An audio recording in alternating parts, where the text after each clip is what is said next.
Hello, everyone. It's Anne Duffy, and welcome to Dental Entrepreneur, the Future of Dentistry's podcast. I am so happy that you're with me today. I have a very special guest, a very good friend, and I want to tell you a little bit about her before we get started. Callie Ward is a seasoned dental professional with over 30 years of experience in the industry, dedicated to helping dentists navigate the complexities of patient care and practice management. As a business development consultant at Dash Dental Consulting, she specializes in bridging the gap between effective leadership and communication, recognizing that these elements are crucial for a thriving practice.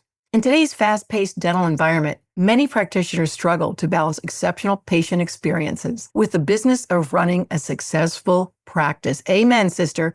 Amen. And welcome, Callie Ward. Oh, I'm so honored to be here, Anne. Thank you so much. It's great to have you. I've known you for a long time when you were working as an intrapreneur and now as an entrepreneur. And I was fascinated, honestly, when you came up with the name of your business, the name of your consulting. And I really kind of want to go into that a little bit. I'm going to surprise you with some of these questions, but how did you come up with Dash? So there's two reasons. One, Dash is my grandma name. So my grandson, Landon, named me Dash almost 8 years ago. And I think that is the greatest grandma name in the world. I'm Dash, right? It's amazing. But I also tie it to what I'm really passionate about. And that is we're born on one day and we die another day. And in the middle, we have our Dash. And I am passionate about helping my teams and my doctors be very intentional with their Dash.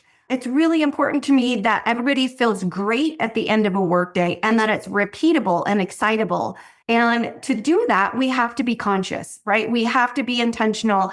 And that really is bridging that gap. What's your mountain? What do you want to climb? How are we going to climb it? And we can do it. It's just focus and intention. Well, that's so cool because when I thought about it the first time, I thought it was like from birth to death, but it's really every day when you set your intention and you reach it, there's multiple dashes within a week.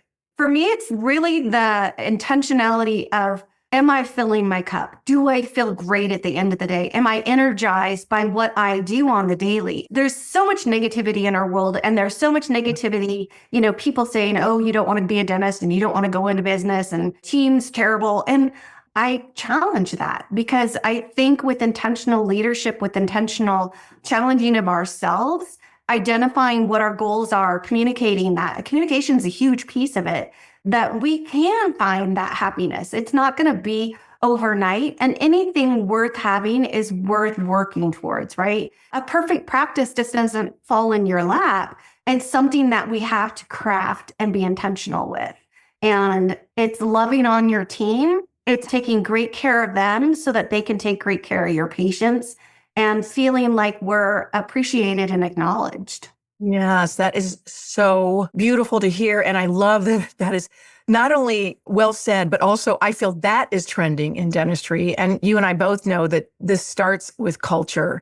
And we hear that thrown around a lot, but so many of us have never even had any education on how to build a culture. So I know that's important to you. And so I know you have some specific ways that you're helping dental teams discover what makes them feel fulfilled, not only in their roles individually, but as a team. Tell me how you would come in. They're struggling. There's something wrong with the practice. It starts a culture. So what do you do?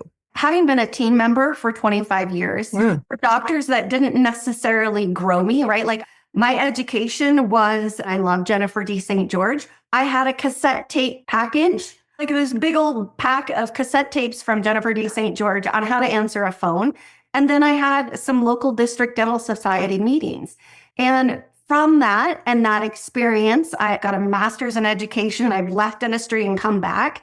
And I think what I really discovered was we have to see the human being in ourselves and our team members, and we also have to see the human being in our patients. So how do we do that? And I was working with a big team, and I wanted to know what made them tick. So we didn't really necessarily have a lot of money to bonus them, but I wanted to motivate them. And so we had to get clear what our goals were. We had to all know, what are we trying to do? What are those changes that we want to see? But then I met with each team member on a one-on-one basis, and I asked them to rank these 5 words. So growth, challenges, money, respect, and purpose. When I knew what their ranking was, what was their number one, now I knew what motivated them. And so if they said purpose and they were an assistant, I wanted them to tell me more. How does being an assistant fill your cup for purpose? How is that making you your most highest self? And I had one little gal who was very honest, and she just was mortified that we didn't recycle. And I'm like, okay, well, what do you need for that? And so we bought some recycle bins, and she gave me the commitment that if she ever grew tired of doing it, she would train somebody to take it over. And then that little gal recycled. And on recycle day, she was on absolute cloud nine, so fulfilled, so happy because I saw her. I saw what she felt was a need. I helped her figure out a strategy how to solve that problem. And it gave her so much satisfaction. And that's the thing. It's like taking the 20 minutes. I did this exercise with a client, and she had team members who had worked for her for 20 years. And we asked these questions. She's blown away. They walk out and she goes, I never knew that about her. And how much deeper her relationship was with those team members just by knowing it's important to them. That's the difference. So it's doing those kind of exercises. It's clarifying, how do we agree as a team to show up? A lot of people have their mission and vision on the wall. Good for you. But are you integrating that every day? Are you integrating that how you treat your employees? Are you integrating that how we handle a conflict with a patient? We need to work together as a team. What are our core values? What are our top 3 things? Is it integrity? Is it honesty? Is it kindness? What are our core values? And then how do we bring those alive every day? And that's where the team members not only feel seen and heard in their practice, but they're acknowledged as a human being, and they feel more fulfilled, which means their relationships outside of the office are better. So it's that ripple effect that goes out just by some intentionality of connecting with who we are. Honestly, I didn't even know I could connect with myself until I was in my 40s. So, I mean, this is such a gift, not only to the leader of the practice, but to each and every one of those team members. You know what it reminded me of, honestly, Callie? I just read the 5 love languages. And when you clicked off those 5 things, I thought, they say that's so important because some people, again, they work for money. That's just who they are. Or they work for a number of things that you ticked off. And I was like, that is so rich for them to get that knowledge that somebody cares about them, hears them, and would want to answer that, to have them jump out of bed in the morning and not lay there and say, oh God, I've got to go to work again today. You know, that's going to make everybody in the team, and especially flow out into the patients, because they're going to like being there. Everybody wants to feel like they belong and that they're contributing. There's neuroscience behind all of that. I mean, you think about cortisol is the opposite of the feel good. And cortisol just, when somebody stepped in dog poop on the way to work, like they don't even have to tell you, you feel it. So how do we counteract that intentionally? And part of that is the communication process. It's having agreements in place, how we agree to show up, and it's having the safe environment. And if you think of Maslow's needs, our hierarchy of needs, we have to have that safety feature. So if you're in a practice and it doesn't feel safe, how do you overcome that? And it's by having these intentional conversations, but it's also having regular team meetings where we have opportunities to work through those challenges. And then our morning huddle. And when we start at the morning huddle, I want somebody different every week running it so it doesn't get monotonous. But then what can we celebrate? Who can we acknowledge from yesterday who did their job that we pay them to do every day? Who did it amazingly that deserves a shout out? When we're acknowledged for doing what our job is, man, that little pat on the back from your peer just makes you feel amazing. And so often when a consultant comes in, we're trying to change things. We're trying to improve. And what happens? We focus on the deficiencies as opposed to our positivity, where we are killing it already.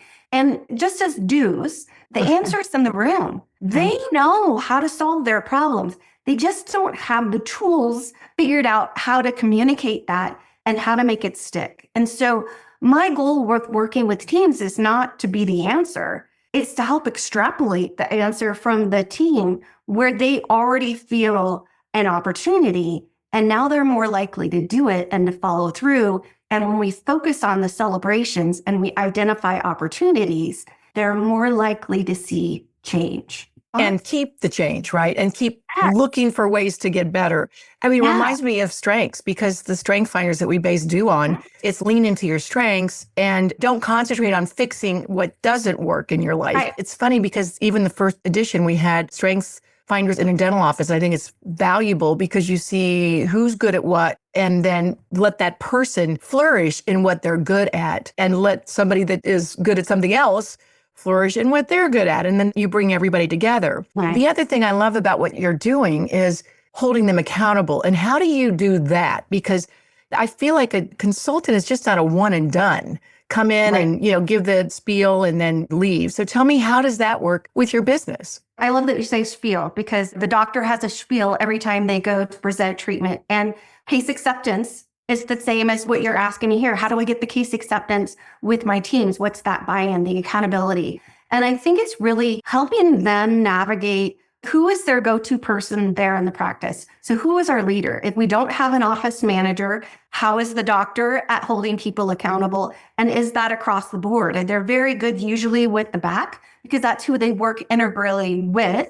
But the front desk, they just don't know what they don't know. And there's that divide. So it's helping them find out where their strengths are, where their weaknesses are, where their opportunities are, and then set behavior goals. So let's say we wanted to change 3 things in the next 6 months. We would be tracking those KPIs, but I'd be assigning something to everybody. So every team member would identify what are they going to do differently to try and reach that goal. And then we're going to hold weekly meetings, monthly meetings, whatever their comfort zone is, to have that. And then identify, each of us report back, this was my KPI. This is where we were. This is where we're at now. This is what I've tried. What do we think we could do differently? Like, where is our success? Most often, it's just getting them to identify that I actually am following through with doing something differently. If the leadership of the practice thinks they're great, that they don't need to change anything, they're probably not a good fit for me, because we all can change. To walk into that uncomfortable, which anything different is uncomfortable, and model the way. It may be on different levels of severity, things that we need to change. But when I ask a doctor to do their exam just a little bit differently, by pausing to meet the human being first, make one-on-one eye contact, slow down, get to know them before I go to dentistry, that is massive. Yeah. We have to try, right? Like, we have to slowly work towards it. And how we do that is the next day at the morning huddle, the team gives them feedback. Gosh, these 2 patients, you did amazing. I heard you really try and make some connections. They need that just as much as the team members do. Mm-hmm. And so when we're all co-creating the conversations and the change, and we're celebrating that and being acknowledged, it once again solidifies that safe environment, and we're more likely to do more. Yeah. And just the idea of a leader wanting to make it better. I mean, it's great if they're in a good spot in some regards, but it's like good to great, because a lot of offices and a lot of leaders just need that 1-degree shift. They don't need a total overhaul. And I think that's what people are afraid of when a consultant comes in. I mean, we've seen it. They come in and they, you don't need this person, you need that. Well, if something is not working, they can use your help, because you can find out who wants to buy in. It's also interesting that you made the comparison with a treatment plan and having your team buy in. It's Right. almost the same thing, and same even verbiage and all that. We want everybody to want to win. It's exactly the same. And if we make those conversations where we can associate it with the dental business, right, we can see the comparisons, and it makes it more realistic. And I think that there's a lot of fear around communication, crucial conversations. Catherine Eitel is like a queen of that. And it's so true. We have to be willing to have tough conversations. But I also think we have to be willing to celebrate who we have. And our greatest challenge in dentistry is finding team and keeping team. Yeah. And COVID destroyed so many things. In my 50s, did I ever think that I was going to start my own business and become an entrepreneur? Heck no, but I did. And so when I think of what were my motivators, what pushed me into it, it really was feeling great at the end of the day. I wasn't feeling that where I was at, and I wanted that, and we deserve that. Nobody gets a job just to have something to do. Like, bottom line, we're all trying to earn a living to take care of our family. When we have that and it feels good, now it becomes so repeatable, and our positivity pushes off on the others around us. And we look at longevity of team, and it's when we're a leader and we see them as a human being and recognize that some days are great is amazing, and other days are great sucks. And do we give them grace to be human? I didn't give myself grace. That's a hard concept.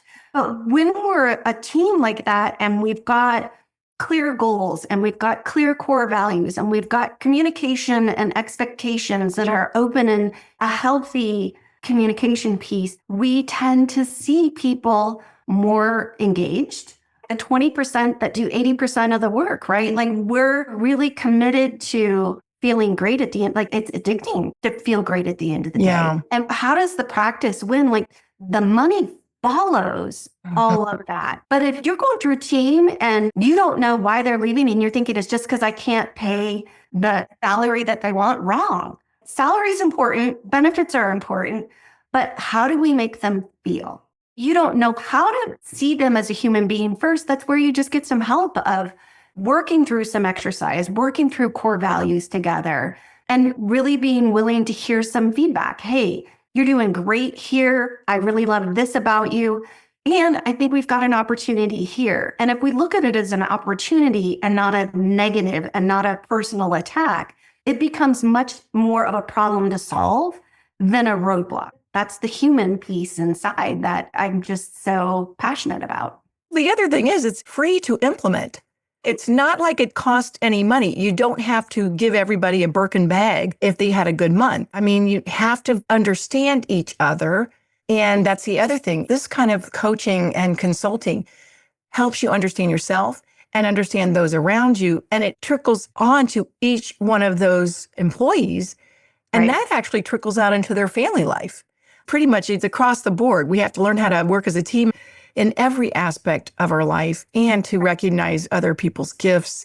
We don't want anyone to be miserable. And it's just so easy. But you have to have somebody that's sometimes on the outside looking in, because when you're in the middle of it, it's a mess, or you're leaving every day feeling awful or even not fulfilled. I mean, it doesn't even have to be awful. And let's tweak this. Let's get some help before it gets to that point where you're in burnout mode. And nobody wants to work for you, and nobody wants to come to you, and you don't want to do it either. Well, and if you think about it, I love using teenagers as an example. I've successfully raised 4 children. They're all good, independent, not only homeowners. Like, they're doing amazing. Like, my greatest accomplishment ever. But Congrats. Look at our team members. They're like teenagers. And when I look at my clients, I think of them as teenagers, right? They don't always hear what the parent has to say. But your friend, so who do we surround ourselves with? Your friend could come in and tell your daughter the same thing that you've been preaching. And the daughter's like, oh my God, she told me this and it's so amazing. And you're like, I'm telling you that for a long time. Yeah. And sometimes just a different perspective. My goal is to help them figure those things out. But if I'm successful, they don't need me after 18 months, right? We go through, we identify, they can always come back. But I think a job well done is when they can apply on their own and be independent. And that comes from getting that system implemented there for their leadership, filling their cup with each other, not some external. I mean, I'm honored to be a thought partner, but I think that really the goal should be that they should be able to do this on their own with maybe a few return sessions of, hello, we're reevaluating kind of a thing. So it's important to me that they feel like they're the ones coming up with the solutions and that they can do it without having me there forever. I also love the relationship that you can build with a practice and go in, help for a while, teach them how to fish, right? And then they might have another boat that they got. They need a little bit more, information on 2 or 3 new team members, right? Right. And then you could bring them back because you're familiar, you know the practice, you know the owner. And that's when magic starts to happen between, I think, when consulting and coaching merges. And I think a lot of consultants that we know, like Linda Miles and Kathy Jameson, through their history, they've had offices that have, worked with them from the beginning. They were the dash of those offices' operations. And something else you said, and if you're listening out there, you're a dentist, the best leaders are humble leaders. And they know that they don't know everything. And they know that they need a little bit of help. And again, if you're a leader out there, you're a dentist and you're not fulfilled, nobody's fulfilled in your office because it always trickles down from the top, right? The leader starts. And it also goes in with the office manager. And sometimes you don't realize that there's a toxic person in the office. And again, we don't know. Maybe it was because nobody was recycling and that was just driving them crazy. You don't even know. Sometimes it's a funny, small example you gave about that, but that could turn somebody's head around and say, oh my gosh, I'm proud to work for this office because it fits in with one of the things that's important to me. Right. I know you talk a lot about morning huddles. In my experience, you do the morning huddle and then it starts to get a little lazy and you forget some of the things. So what are the key things that you think need to be happening every morning when people get there before the first patient gets in a chair? Well, I think we need to agree what the start time is. We all need to be there, doctors included, right? We got to show up on time. We've got to be there. And I think we always look back to yesterday and what was great. What can we celebrate? What went well? Where did we do what we were trying to do? And then were there any opportunities? Did we run behind schedule? Did we schedule differently? We didn't have a lab case. Like, what error was there that we can learn from? And so if we can process that in 30 seconds to 2 minutes, if we can solve that problem from yesterday, great. But if it's going to take us more than 2 minutes to solve that problem, have a list next to the desk. And this is my parking lot for our next team meeting. And we need to unpack X. When we put it on our parking lot and the team knows that we're going to resolve that problem, we just aren't going to do it today's huddle because we have to stay on track for our day. So then we look at, we've got yesterday, where can we celebrate? What can we learn from it? Where are we at today? What human being they're coming in today? If you're an adult, you can read the schedule. I don't want you to tell me we're taking bite wing. If I can read it, drop that. What's underneath there? What do we need to know that isn't there? Do they take a long time to get numb? Are they really chatty? All of those different details. Tell me about the new patient. When was the last time that they were in? Have they ever had worn an occlusal guard? Like all of those details that we need to fill in those blanks. And what are our opportunities? Who owes us money? Who isn't scheduled for their next hygiene visit? Who has family members that are unscheduled? So much easier than making those bloody phone calls if I've got the patient in front of me. So seize the moment for today. Where can we go? And then also looking at our flow. My dad was an air traffic controller, and I think of this as our air traffic control. Where does it look like maybe he's going to run behind schedule on exams? If we have multiple doctors, and I know that this doctor is going to be buried in a high production case, hey, doc, I need you to be aware to come over here and do this exam. Look at our flow. Look at how to make sure that it's going the best. If we've got 2 emergency phone calls, where do you want us to put them? That's Murphy's Law, right? Like if we don't know where to put them, they're going to call. And if we identify them, then at least we've got that clarity. So making today as productive as possible. And then future pace. When's the doctor's next major block openings? And when they go in and do that exam, why don't they direct them to their next major opening so that we're not scrambling to fill the schedule? The urgency coming from the doctor is massive. Mm-hmm. Identifying that, do we have all the lab cases tomorrow? Are we prepared for tomorrow? And if we're not at goal today or tomorrow, guess what? It's all hands on deck, which means I expect my assistants, my hygienist, if I don't have a patient in front of me and we're not at goal today or tomorrow, everybody should be on the phone trying to fill the schedule. We win together, and it's not staff, it's team, right? We're all part of it, and the dentists are part of the team.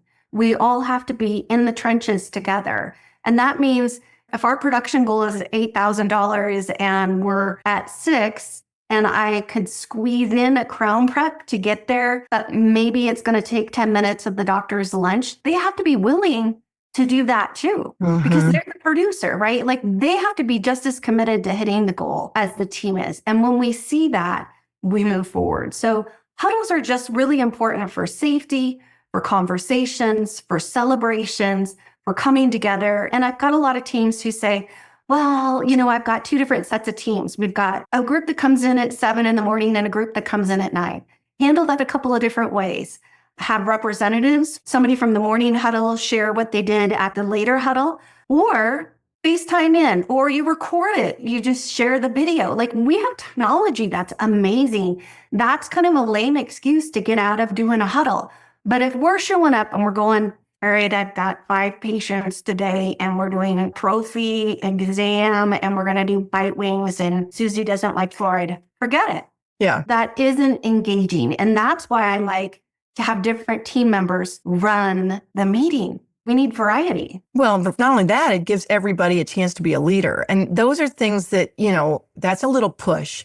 That's a great thing for people to be able to do, to lead a small team just within life. And you get that opportunity there. And if the culture is sound, then you all are looking for everybody to win in that situation.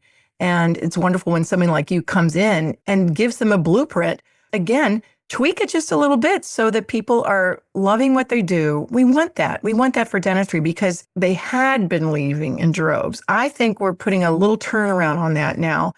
And I think that consultants and coaches are going to be busier this year because I think people realize they can't wear every hat. And this is a hat of culture and of systems that they're not that good at. They're good at other things. And so let somebody else that's been doing this for a long time, seen the success, and then let that pour over into you and to your team and to your patients. So Callie, last words, and how do we get in touch with you? Well, thank you so much. I adore what you've done for dentistry and empowerment. I think it's really important that we empower. It makes us feel good. I can be reached. My website is dashddentalconsulting.com. And I would love to offer everybody a free morning huddle worksheet. So I'll send you a QR code that they can click on and it'll take them right to my landing page to get the morning huddle worksheet. And I'm happy to visit with anybody, no strings attached, to see if we might be a good fit and to help give them some confidence that things can get better. Yeah, things can get better. And you can look back on this long career and say, that was a great ride, especially when they partner with you. So thank you, Callie, so much for being with me. I adore you. I've seen you just thrive. And you're one of those people, when you speak, people listen. So thank you for being with us today. I really appreciate your expertise. I love the honor. Thank you so much. You're welcome. And if anybody is thinking about getting in touch with Callie, please reach out. And remember, most importantly, everyone, to keep doing you. Thanks so much. And I'll see you next time. Bye.